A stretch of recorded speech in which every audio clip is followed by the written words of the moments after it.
നമ്മളെന്തായാലും ലഹരിക്കെതിരായ ഒരു യാത്ര, അപ്പോൾ ആ യാത്രയ്ക്ക് മുന്നോടിയായി ശ്രീകണ്ഠൻ നായർ സാർ അല്ലെങ്കിൽ SKN സാറ് നമ്മുടെ CM-ഉമായിട്ടൊരു അഭിമുഖം നടത്തിയിരുന്നു. അതിൽ നമുക്ക് എല്ലാ പിന്തുണയും അദ്ദേഹം നൽകിയിരുന്നു. അതുമായി ബന്ധപ്പെട്ട തുടർ വാർത്തയും വരുന്നുണ്ട്. ഇന്ന് അദ്ദേഹം അതുമായി ബന്ധപ്പെട്ട ചില കാര്യങ്ങൾ പറഞ്ഞിരുന്നു. ലഹരിയെ സമൂഹം ഒറ്റക്കെട്ടായി നേരിടണമെന്നും അക്രമം പ്രോത്സാഹിപ്പിക്കുന്ന റീലും സിനിമയും അടക്കമുള്ള മാധ്യമങ്ങളിൽ നിന്ന് കുട്ടികളെ അകറ്റി നിർത്തണമെന്നും മുഖ്യമന്ത്രി പിണറായി വിജയൻ പറഞ്ഞു. ലഹരി വ്യാപനത്തിനെതിരെയുള്ള കർമ്മ പദ്ധതി തയ്യാറാക്കുന്നതിന്റെ ഭാഗമായി തിരുവനന്തപുരത്ത് മുഖ്യമന്ത്രിയുടെ അധ്യക്ഷതയിൽ യോഗം ചേർന്നു.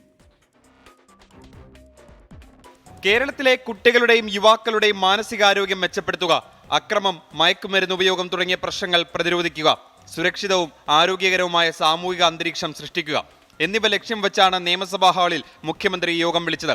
വർദ്ധിച്ചു വരുന്ന ലഹരി ഉപയോഗം തടയാൻ സർക്കാർ നടപടി കൊണ്ട് മാത്രം കഴിയില്ല. ലഹരിയെ വേരോടെ അറുത്തുമാറ്റാൻ സാമൂഹിക ഇടപെടൽ വേണം. പ്രശ്നത്തെ കയ്യും കെട്ടി നിഷ്ക്രിയരായി നോക്കി നിൽക്കാൻ കഴിയില്ല. തെറ്റുകൾ തിരുത്തി നാശത്തിലേക്ക് തള്ളിവിടാതെ അവസാനത്തെ ആളെപ്പോലും രക്ഷിക്കണമെന്നും മുഖ്യമന്ത്രി പറഞ്ഞു.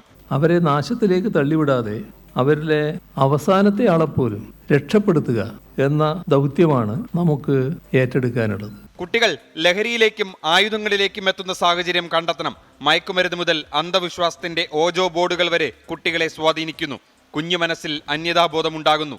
കളിക്കാൻ പോലും കുട്ടികൾക്ക് സമയമില്ലാത്ത സാഹചര്യം. ഇത് മയക്കുമരുന്ന് ഏജന്റുമാർ മുതലെടുക്കുന്നു. മനുഷ്യരൂപം മാത്രമുള്ള ജീവിയായി കുട്ടികൾ മാറുന്നുവെന്നും മുഖ്യമന്ത്രി ഓർമ്മിപ്പിച്ചു. ലഹരിയെ പ്രതിരോധിക്കാൻ അഭിപ്രായങ്ങളുടെയും നിർദ്ദേശങ്ങളുടെയും അടിസ്ഥാനത്തിൽ സമഗ്രമായ ഒരു പദ്ധതി സർക്കാർ രൂപീകരിക്കുമെന്നും മുഖ്യമന്ത്രി പറഞ്ഞു. പുതിയ കാലത്തിനനുസരിച്ച് അധ്യാപനത്തിലും മാറ്റങ്ങൾ ആവശ്യമല്ലേ എന്ന് മുഖ്യമന്ത്രി ചോദിച്ചു. അധ്യാപകരിൽ ചിലര് പ്രാഥമികമായി മനഃശാസ്ത്ര കാര്യങ്ങൾ കൂടി കൈകാര്യം ചെയ്യുന്നവരായി മാറണ്ടേ? അതിനാവശ്യമായ പ്രത്യേക പരിശീലനം വേണ്ടിവരും.